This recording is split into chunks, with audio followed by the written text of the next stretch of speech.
Hello, I'm Michael. Thank you for watching my video. I've selected some previous videos you may be interested in as well if you liked this one.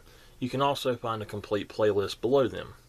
Below me are my social accounts, and you can find all of the links to them in the video's description. Feel free to leave me any comments or questions that you may have. You can like or subscribe if you wish, and that would greatly help out my channel. Thank you again.